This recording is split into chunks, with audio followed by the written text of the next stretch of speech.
ఈరోజు కథ నా నువ్వు నేను రచించిన వారు వనజ గారు.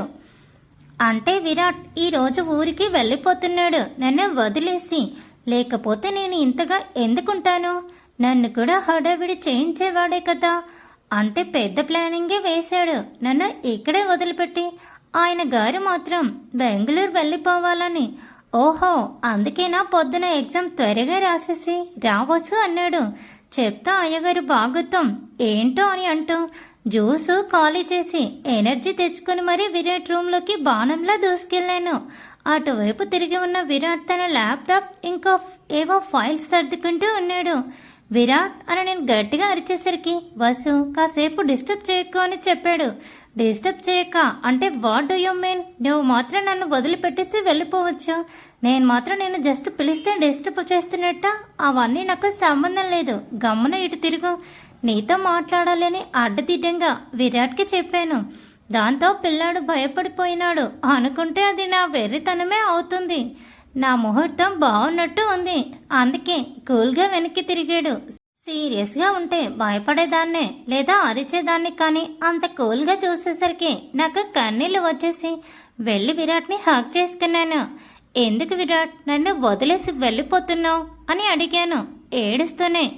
బాబుకు కూడా మన మీద లవ్ కిలోల్లో కాదు టన్నుల్లో ఉంది కాబట్టి తిరిగి హక్ చేసుకుంటూ నేనెక్కడ వదిలేసి వెళుతున్నాను?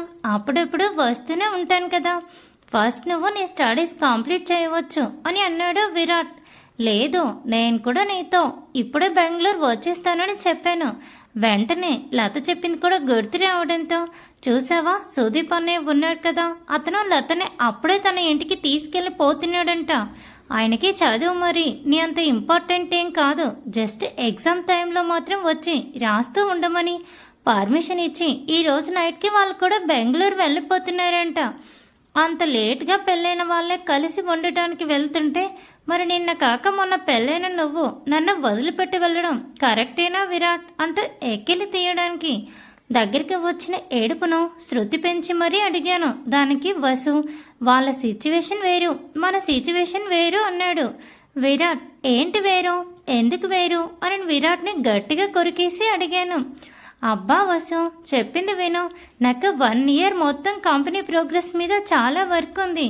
సో ఆ వర్క్ ప్రెషర్లో పడి నిన్ను అక్కడికి తీసుకువెళ్ళి ఇబ్బంది పెట్టలేను. ఈ లోపు హ్యాపీగా నువ్వు నీ బీటెక్ని ఆడుతూ పాడుతూ కంప్లీట్ చేసుకో. నిన్న చెప్పే కదా 3rd ఇయర్లో ఏం జరుగుతుందో, దానికి ప్రిపేర్గా కూడా ఉండు. ఆ తర్వాత నిన్ను బెంగళూరుకి తీసుకువెళ్తాను. లత జస్ట్ జాబ్ చేస్తే చాలు, కానీ నువ్వు ఒక కంపెనీ చైర్మన్ వైఫ్వి.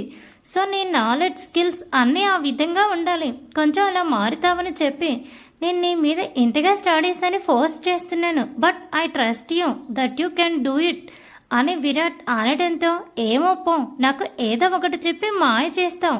నాకే స్టడీస్ వద్దు, నువ్వు ఉంటే చాలు, నేను ఎప్పుడే నీతో పాటు బెంగళూరు వచ్చేస్తాను అని మొండికి వేశాను. నేను బాబుగారు మరి ఎక్కువ టైం కూల్గా ఉండే పర్సన్ కాదు కాబట్టి వెంటనే ఎక్కువ పని చూపిస్తూ, ఒక్కసారి చెప్తే అర్థం చేసుకోలేవా వసు? ఏంటి చిన్నపిల్లవా? నేను వీక్ ఆఫ్టర్ వీక్ వస్తూనే ఉంటాను. మా మమ్మీ వాళ్ళ ఇల్లు ఇక్కడే ఉంది. నువ్వు ఇక్కడ కావాలంటే ఇక్కడ, అక్కడ కావాలంటే అక్కడ, ఎక్కడైనా ఉండొచ్చు, నీ ఇష్టం. మరి ఎందుకు అర్థం చేసుకోలేకపోతున్నావు అని విరాట్ అనటంతో, అవును నాకు అర్థం చేసుకోవడం రాదని మళ్ళీ కళ్ళలో నీళ్లు తిరగటంతో చెప్తూ ఉంటే, ఈసారి బాబు లాలనగా దగ్గరికి తీసుకొని ఆయన గారు ఎలా సక్సెస్ అయ్యారు, దాన్ని ఇంకా ఎలా ఎవాల్వ్ చేస్తున్నారు, ఏమేమి ప్రయత్నాలు చేస్తున్నాడు అన్నీ మొత్తం నాకు చెప్పసాగాడు. నేను మరీ కనిపించేంత తింగరదాన్ని కాదు, నాకు కూడా కొంచెం మైండ్ పనిచేస్తుంది కాబట్టి సరే అని అతి కష్టంగా 15 నిమిషాల తర్వాత విరాట్ ఒకడే బెంగళూరు వెళ్ళడానికి పర్మిషన్ ఇచ్చాను నేను. కానీ ఒక కండిషన్ మీద. అదేంటంటే 2nd ఇయర్ అయిపోయాక నన్ను సెమిస్టర్ హాలిడేస్కి బెంగళూరు తీసుకొని వెళ్ళమని చెప్పి, దానికి ఆయన గారు కూడా ఎస్ అన్నాడు. అని చెప్పాక కూడా నా ఇష్టం అంటే దాంట్లో కిక్కేం ఉంటుంది? విరాట్ ఎందుకో విరాట్ వర్మ అవుతాడు. అందుకే ఆయన గారు కూడా ఒక కండిషన్ పెట్టారు. అదేంటంటే ఈ ఇయర్ ఒక సబ్జెక్ట్ బ్యాక్లాగ్ ఉన్నా కూడా ఫస్ట్ నైట్ని పోస్ట్ పోన్ చేస్తాడంట. ఎంటెక్ కూడా 2 ఇయర్స్ చదివిన తర్వాత అప్పుడు నన్ను బెంగళూరు తీసుకువెళ్తాడంట అని. చూడండి ఫ్రెండ్స్, ఇది ఏమన్నా న్యాయమా? మళ్ళీ పెద్ద పొగుడుతారు. మే విరాట్ని నేనేదో తింగర్ దానిలాగా. ఎట్లన్నా చేసుకోండి.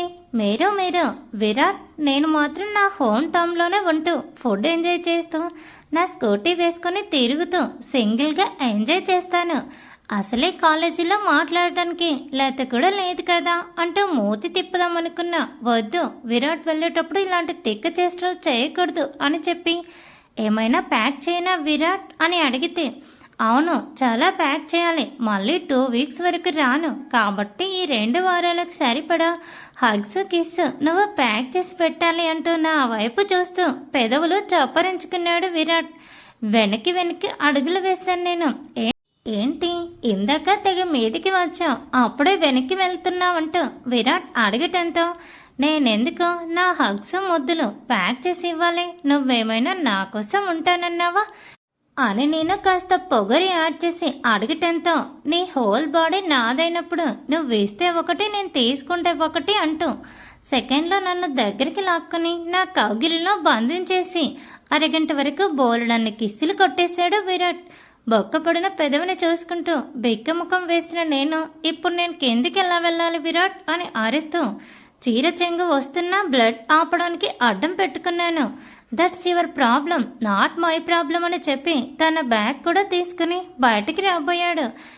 కానీ నాకున్న మిస్సింగ్ ఫీల్ తీరేది కాదు కాబట్టి విరాట్ని చాలా గట్టిగా హక్ చేసుకొని, నేను చాలా అంటే చాలా మిస్ అవుతాను విరాట్, ప్లీజ్ ముందులాగే కాకుండా ఇప్పుడు కనీసం రోజుకి ఒకసారి, ఆహా కాదు 2 సార్లు, కాదు ఆహా 5 సార్లు, అబ్బా ఇది కూడా కాదు ఒక 10 సార్లు చాలు, 2 అవర్స్కి ఒకసారన్నా నాకు కాల్ చేస్తూ ఉండు విరాట్ అని నేను చెబితే, ఇంకా వర్క్ ఎందుకు లేవే, నేను కూడా ఇక్కడ కూర్చొని మళ్ళీ బీటెక్ జాయిన్ అయ్యి నీ పక్కనే ఉండి 24 అవర్స్ మాట్లాడుతూ ఉంటాలే అని విరాట్ సర్కాస్టిక్గా ఉండతో మూతి తిప్పి మరి అంత వెటకరం అక్కర్లేదని నేను చెబితే, ఇంకో వైపు కనిపిస్తున్న నేను నడుం మీద చెయ్యి వేసి దగ్గరికి లాక్కొని, మరీ అంత ఫీల్ అవ్వకు, చేస్తాను, నువ్వు మాత్రం జాగ్రత్త, ఏంటి అర్థమైందా, జాగ్రత్త అని బేస్ వాయిస్తో చెప్పి తన బ్యాగ్ తీసుకొని కిందికి వెళ్ళాడు Virat. Flight near 2 dinner time కాబట్టి డిన్నర్ చేసేసి వెళ్ళు అని విమల అత్తయ్య చెప్పడంతో, వద్దు మమ్మీ, నేను ఏదైనా హాట్ డ్రింక్ ఎయిర్పోర్ట్లో తాగేస్తాను, తినాలని లేదని చెప్పి డైనింగ్ టేబుల్ మీద ఉన్న జ్యూస్ గ్లాస్ నా చేతుల్లో పెట్టాడు విరాట్. దాన్ని తాగేసి నేను సైడ్ నిలబడుతూ ఉంటే నా చెయ్యి పట్టుకుని విమల అత్తయ్య దగ్గరికి లాక్కెళ్ళి సడన్గా ఆశీర్వాదం తీసుకోవడం కోసం కిందికి వంగాడు. ఇక నేను కూడా మొక్కుకున్నాను. అందరి జాగ్రత్తల గల మధ్య విరాట్ బెంగళూరుకి బయలుదేరాడు. నాకైతే ముందు జరిగిందే మళ్ళీ మైండ్లోకి రావడంతో నిజంగానే సివరింగ్ స్టార్ట్ అయింది. విరాట్ ఎవరిని వద్దు అని చెప్పినా కూడా వర్మ మావయ్య గారితో పాటు నేను కూడా ఎయిర్పోర్ట్ వరకు వెళ్తానని పట్టుబట్టి వెళ్ళాను. కానీ మై బ్యాడ్ లక్, మేము అలా ఎయిర్పోర్ట్లో అడుగు పెట్టాము, ఫ్లైట్ అనౌన్స్మెంట్ ఇచ్చేశారు. చాలా హడావిడిగా విరాట్ లోపలికి వెళ్ళిపోయాడు. నా కళ్ళలో కన్నీళ్ళు నిండుకున్నాయి. కానీ ఎంత ఫాస్ట్గా వెళ్ళాడో, అంతకంటే రెట్టింపు వేగంతో వెనక్కి వచ్చి మరోసారి నన్ను హక్ చేసుకుని నుదుటి మీద ముద్దు పెడుతూ, నాన్న వసుని జాగ్రత్తగా చూసుకోండి అని చెప్పి నాకు చిన్న పెక్కిచ్చి వెళ్ళిపోయాడు విరాట్. నీళ్లు నింపుకున్న కళ్ళతో ఇంటికి బయలుదేరాను నేను. Thanks for watching. Please subscribe my channel for more videos.